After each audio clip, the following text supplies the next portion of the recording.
সাহাব ও আমার বিভিন্ন এলাকা থেকে আসা মুরব্বিয়ান সমাজ ও আমার শ্রোতা বন্ধুরা ও আমার পর্দার আড়ালে থাকা মা বোন সকল সবাইকে আমার তরফে থেকে সালাম। আসসালামু আলাইকুম ওয়া রাহমাতুল্লাহি ওয়া বারাকাতুহু। الحمد لله نحمده ونستعينه ونستغفره ونؤمن به ونتوكل عليه ونعوذ بالله من شرور أنفسنا ومن سيئات أعمالنا من يهده الله فلا مضل له ومن يضلله فلا هادي له ونشهد أن لا إله إلا الله ونشهد أن سيدنا ومولانا محمدا عبده ورسوله فقد قال الله تعالى في كلامه المجيد والفرقان الحميد أعوذ بالله من الشيطان الرجيم بسم الله الرحمن الرحيم يوم يفر المرء من أخيه وأمه وأبيه وصاحبته وبنيه لكل امرئ منهم يومئذ شأن يغنيه وجوه يومئذ مسفرة ضاحكة مستبشرة ووجوه يومئذ عليها غبرة ترهقها قترة أولئك هم الكفرة الفجرة وقال النبي صلى الله عليه وسلم لا تزول قدم ابن آدم يوم القيامة حتى يسأل عن خمس عن عمره فيما أفناه وعن شبابه فيما بلاه وعن ماله من أين اكتسبه وفيما أنفقه وعن علمه لماذا عمله وعلم فيه أو كما قال عليه الصلاة والسلام। সমস্ত প্রশংসা সেই মহান রব্বুল আলামিনের জন্য যিনি আমাদেরকে এই বড় মজমুয়ার মধ্যে হাজির হওয়ার জন্য তৌফিক দিয়েছেন। সেই মহান রব্বুল আলামিনের উপরে আমরা একবার প্রশংসা আদায় করে নেই। সবে আমরা আলহামদুলিল্লাহ বলি। আলহামদুলিল্লাহ। দয়ার নবী মায়ের নবী দুলারে মদিনা হযরত মুহাম্মদ মুস্তাফা সাল্লাল্লাহু আলাইহি ওয়াসাল্লাম ওনার উপরে একবার আমরা অন্তরে সহিত দরুদ পাঠ করে নেই। সবে বলুন সাল্লাল্লাহু আলাইহি ওয়াসাল্লাম। হাদিস শরীফের মধ্যে আসিয়াছে আল্লাহ তাআলা কিয়ামতের দিন কিয়ামতের আদালতের মধ্যে একদল বেনামাজি মানুষদেরকে হাজির করবেন। হাজির করার পরে আল্লাহ তাআলা তাদেরকে নামাজের কথা জিজ্ঞাসা করবেন। বড় বড় বাদশাহ তারা বলবে, হে আল্লাহ, আমি অনেক জিম্মাদারির মধ্যে ছিলাম। বড় বড় মন্ত্রী বলবেন, হে আল্লাহ, আমি অনেক জিম্মাদারির মধ্যে ছিলাম। বড় বড় জিম্মাদার হযরত বলবেন, হে আল্লাহ, আমি অনেক জিম্মাদারির মধ্যে ছিলাম, যার জন্য আমি নামাজকে কায়েম করতে পারি নাই। আল্লাহ রাব্বুল আলামিন সঙ্গে সঙ্গে হযরত সুলাইমান আলাইহিস সালামকে হাজির করবেন, হযরত দাউদ আলাইহিস সালামকে হাজির করবেন। হাজির করিয়া বলবেন, হে আমার বেনামাজি বান্দারা, এ আমার নবী সুলাইমান আলাইহিস সালাম, এ আমার নবী হযরত দাউদ আলাইহিস সালাম, ইনাদেরকে অনেক জিম্মাদারি দিয়েছিলাম, তারপরও তারা নামাজকে কায়েম করিয়াছে, আমার ইবাদত পরিপূর্ণ হিসাবে করিয়াছে। আমার ইবাদতের মধ্যে কোনো প্রকার কমি করেন নাই, আমার ইবাদতের মধ্যে কোনো প্রকার ত্রুটি করেন নাই। তখন বেনামাজি বান্দারা কোনো উত্তর দিতে পারবেন না। সঙ্গে সঙ্গে আল্লাহ তাআলা জাহান্নামের ফেরেশতাদেরকে বলবেন, হে জাহান্নামের ফেরেশতারা, এই নাফরমান বান্দাদেরকে জাহান্নামের মধ্যে নিক্ষেপ করিয়া দাও। নাউজুবিল্লাহ ভাই, সবাই নাউজুবিল্লাহ বলি। আল্লাহ তাআলার হুকুম অনুযায়ী জাহান্নামের ফেরেশতারা ওই নাফরমান বান্দাদেরকে জাহান্নামের মধ্যে নিয়ে নিক্ষেপ করিয়া দিবেন। আল্লাহ রাব্বুল আলামিন ওই কিয়ামতের আদালতে বেনামাজি মানুষের আরেকটি দলকে হাজির করবেন। হাজির করার পরে ওদেরকে নামাজের কথা জিজ্ঞাসা করা হবে। তারা অনেক ওজর আপত্তি পেশ করবেন। তারা বলবেন, হে আল্লাহ, আমরা অনেক বেমারি ছিলাম, আমাদের অনেক অসুখ ছিল, যার জন্য আমরা নামাজকে কায়েম করতে পারি নাই। আল্লাহ রাব্বুল আলামিন সঙ্গে সঙ্গে হযরত আইয়ুব আলাইহিস সালাতু ওয়াস সালামকে হাজির করবেন। হাজির করার পরে বলবেন, হে বেনামাজি বান্দারা, ইনি আমার নবী হযরত আইয়ুব আলাইহিস সালাম। ইনাকে অনেক অসুখ দেওয়া হয়েছিল, ইনাকে অনেক বেমার দেওয়া হয়েছিল, তারপরও ইশারার সঙ্গে সে নামাজ পড়িয়াছে, সে নামাজ কায়েম করিয়াছে। কোন ইবাদতের মধ্যে কমি করেন নাই, ইবাদতের মধ্যে কোন ত্রুটি করেন নাই। তোমাদেরকে অনেক বেমার দেওয়া হয় নাই, তোমাদের তো ছোট মোটো বেমার ছিল, তারপরও তোমরা নামাজকে কায়েম করতে পারো নাই। তখন বেনামাজিরা কোনো উত্তর দিতে পারবেন না ভাই। আল্লাহ তাআলা সঙ্গে সঙ্গে জাহান্নামের ফেরেশতাদেরকে বলবেন, হে জাহান্নামের ফেরেশতারা, তাদেরকে জাহান্নামের মধ্যে নিক্ষেপ করিয়া দাও। নাউজুবিল্লাহ ভাই।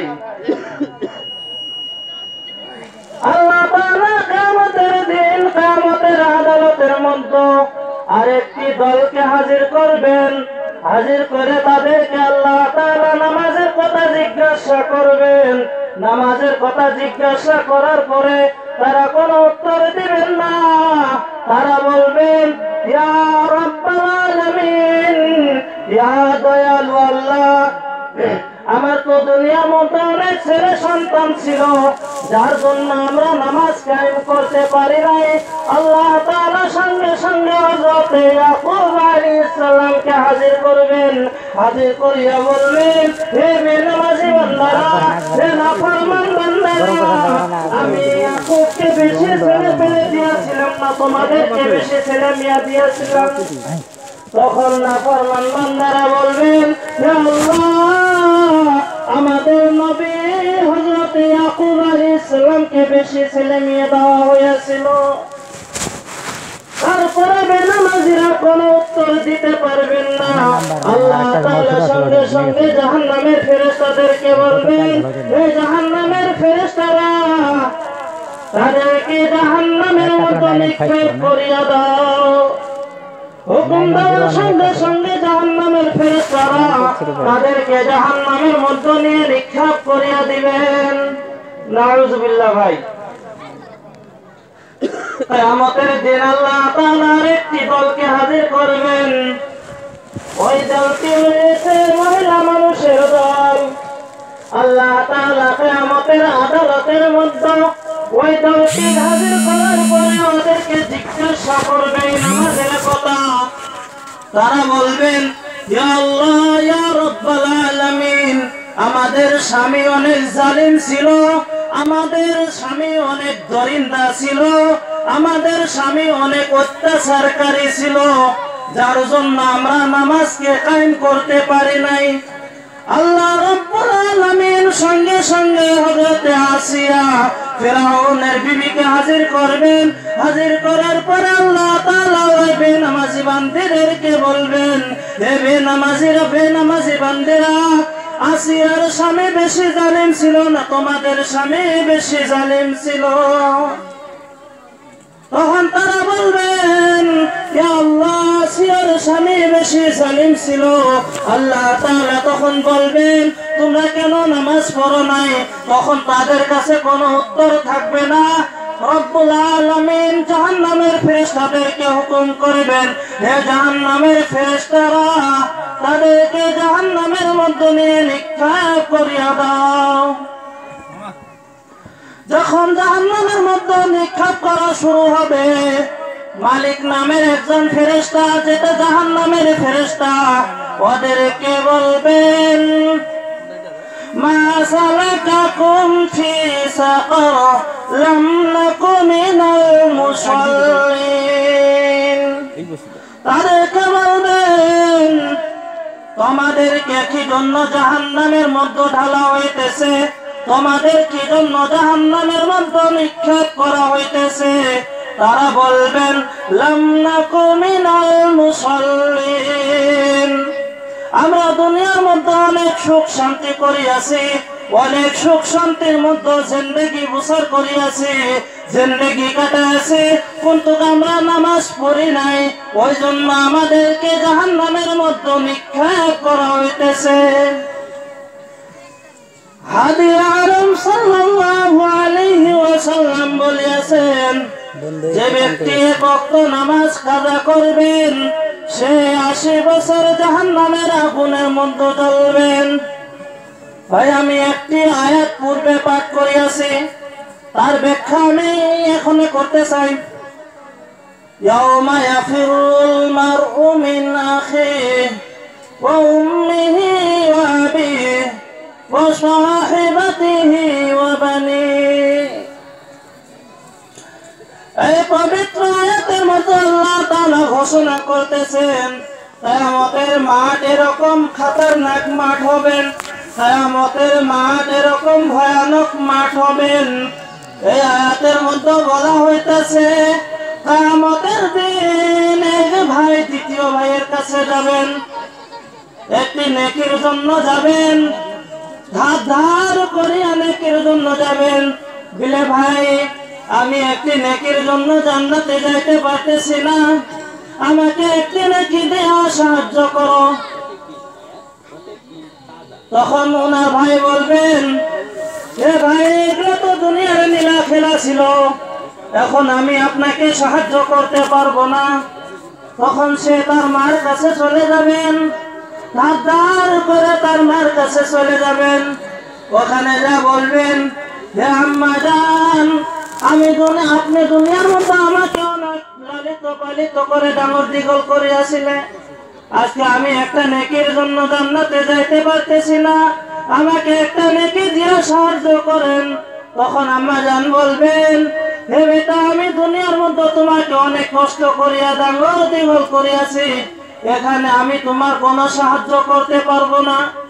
তখন ওখান থেকে লা সাহারা মদদগার মদদ বেয়ারগার হয়ে ওখান থেকে চলে আসবেন, নিজের বাবার কাছে চলে যাবেন, নিজের আব্বুর কাছে চলে যাবেন। আব্বুর কাছে বলবেন, হে আব্বা, আমার দুনিয়ার মধ্যে অনেক সুন্দর করে পরওয়ারিশ করিয়াছেন, আমাকে অনেক সুন্দর করে লালিত পালিত করেছেন, আমি আজকে একটা নেকির জন্য জান্নাতে যাইতে পারতেছি না, আপনি একটা নেকি দিয়ে আমাকে সাহায্য করেন। বাবা তখন বলবে, বাবা, ওইটা তো দুনিয়ার লীলা খেলা ছিল, আমি আজকে আমার ওতে অনেক জটিল হালত, আমি তোমাকে একটি নেকি দিয়ে সাহায্য করতে পারবো না। ওখান থেকে চলে নিজের ছেলে মেয়েদের কাছে যাবেন, নিজের ছেলে মেয়েদের কাছে বলবেন, হে বেটা, হে বেটি, আমি তোমাকে দুনিয়ার মধ্যে অনেক কষ্ট করে লালিত পালিত করে আসি, তুমি আমাকে একটা নেকির দ্বারা আজকে উপকার করো, আমাকে একটা নেকি সাহায্য করো।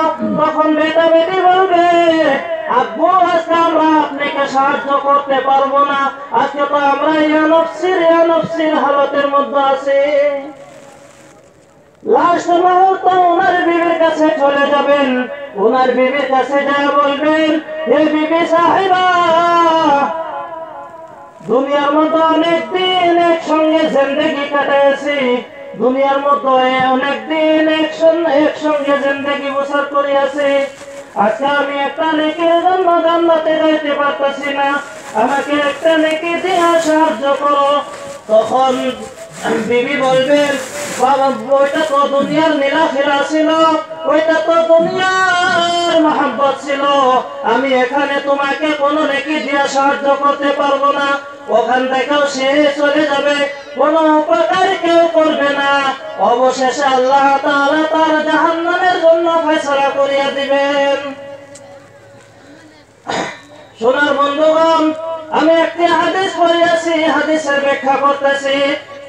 আল্লাহর নবী সাল্লাল্লাহু আলাইহি ওয়াসাল্লাম হাদিসের মধ্যে বলেছেন, লা তাজুলু কদামু ইবনি আদম ইয়াওমাল কিয়ামাতি হাত্তা ইউসআলা আন খামসিন। আল্লাহ তাবারক ওয়া তাআলা কিয়ামতের দিন মানুষকে এক কদম আগে যাইতে দিবেন না, যতক্ষণ পর্যন্ত মানুষ 5টা প্রশ্নের উত্তর দিতে পারবে না, ততক্ষণ পর্যন্ত মানুষকে এক কদম আগে বাড়তে দিবে না। সবের প্রথম প্রশ্ন হয়েছে, আন উমরিহি ফিমা আফনাহু। আল্লাহ রাব্বুল আলামিন বলবেন, হে আমার বান্দা, তোমাদেরকে আমি বয়স দিয়েছিলাম, এই বয়স কোথায় শেষ করিয়াছো? ফিমা আফনাহু, কোথায় শেষ করিয়াছো এই বয়স? দ্বিতীয় নম্বর প্রশ্ন হবে, আন শাবাবিহি ফিমা আবলাহু। আল্লাহ রাব্বুল আলামিন বলবেন, হে আমার প্যারা বান্দা, আমি তোমাদেরকে একটা যৌবনকাল দিয়েছিলাম, ওই যৌবনকাল তোমরা কোথায় নষ্ট করিয়াছিলা? তৃতীয় নম্বর প্রশ্ন হবে, আন মালিহি মিন আইনা ইকতাসাবাহু ওয়া ফীমা আনফাকাহু। আল্লাহ রাব্বুল আলামিন বলবেন, আমি মাল দৌলত দিয়েছিলাম, এই মাল দৌলত কোন জায়গায় তুমি খরচ করেছো, কোন জায়গায় থেকে কামাই করিয়াছো, আর কোন জায়গায় তুমি খরচ করিয়াছো? তৃতীয় নম্বর আল্লাহ তাআলা পঞ্চম নম্বর প্রশ্ন, এখানে পঞ্চম নম্বর প্রশ্ন করবেন, আন ইলমিহি লিমাযা আমিলা ওয়া উলিমা ফীহি। আল্লাহ রাব্বুল আলামিন বলবেন, হে বান্দা, আমি দুনিয়ার মধ্যে তোমাকে ইলম দিয়েছি, তুমি ওই ইলম শিখিয়া ওই ইলমের মধ্যে কতটুকু তুমি আমল করিয়াছো? আমি আমার বক্তব্য শেষ করব, দুই একটি কথা আছে, আমার পরে অনেক মূল্যবান বক্তা আছেন, বড় বড় আলিম আছেন, ওনারা ইনশাআল্লাহ ওয়াজাহাতের সঙ্গে বিশ্লেষণের সঙ্গে আপনাদের সম্মুখে ওনাদের মূল্যবান বয়ান করবেন, ইনশাআল্লাহ আপনারা সবে শুনবেন। আর দুই একটি কথা আছে, আমি দুই একটি কথা বলে আমার বক্তব্য শেষ করব। ভাই, আমরা নামাজের তো অনেক ওয়াইজ শুনলাম, আল্লাহ তাবারক ওয়া তাআলা নামাজের জন্য পুরস্কার দেওয়ার জন্য ওয়াদা করিয়াছেন। যে ব্যক্তি পুরা 5 ওয়াক্ত নামাজ ইহতিমামের সঙ্গে করবেন, আল্লাহ রাব্বুল আলামিন বলেছেন আমি ওই বান্দাকে 5টি নাম দিব। ভাই সুবহানাল্লাহ বলে, আমি সুবহানাল্লাহ বলে, আমরা ভাই সুবহানাল্লাহ জোর করে বলি ভাই। কয়টি নাম দিবে ভাই? কয়টি পুরস্কার? 5টি পুরস্কার দিবেন। আল্লাহ রাব্বুল আলামিন বলেছেন যে ব্যক্তি 5 ওয়াক্ত নামাজ ইহতিমামের সঙ্গে পড়বেন, সবের প্রথম আমি তার রিজিকের অভাব অনটন দূর করিয়া দিব। সুবহানাল্লাহ। 2 নম্বর বলেছেন ওই ব্যক্তির আমি কবর আযাব মাফ করিয়া দিব। সুবহানাল্লাহ। যে কবরের জিকির আসলে হযরত ওসমান গনি রাদিয়াল্লাহু তাআলা আনহুর দাড়ি মুবারক ভিজিয়া পানি পড়তেন। আল্লাহর নবীর সাহাবায়ে রাকম কবর দেখে ভয় করেছিলেন।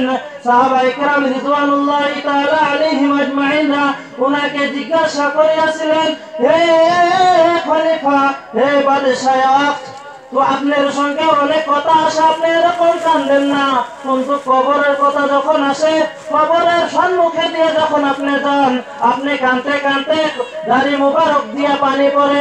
তখন হযরত ওসমান গনি রাদিয়াল্লাহু তাআলা আনহু বললেন, আমার প্যারা নবী সাল্লাল্লাহু আলাইহি ওয়াসাল্লাম বলেছেন যে ব্যক্তির কবরের মতো মাফ হয়ে গেল, সমস্ত ক্ষেত্রে আল্লাহ তাআলা ওনাদেরকে মাফ করিয়া দিবেন। সুবহানাল্লাহ। 3 নম্বর পুরস্কার আল্লাহ তাআলা দিবেন যে ব্যক্তি ইহতিমামের সঙ্গে নামাজ পড়বেন, আল্লাহ তাআলা তার ডান হাতের মধ্যে আমলনামা তুলিয়ে দিবেন। সুবহানাল্লাহ।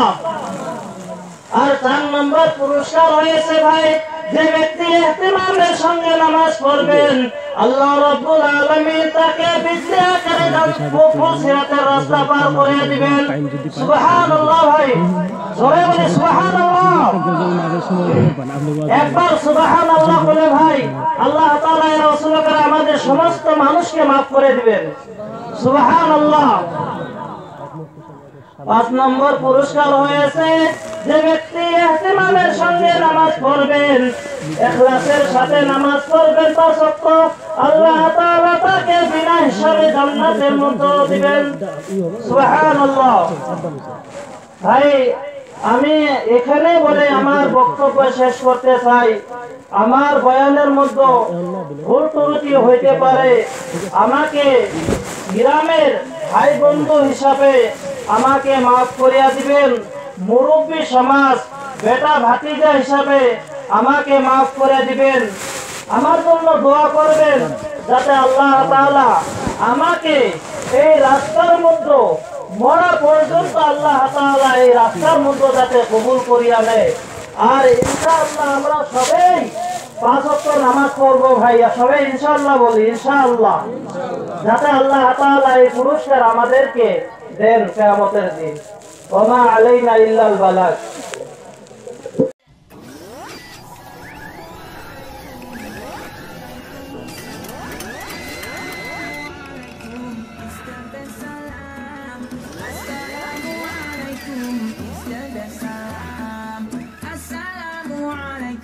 Peace be unto you.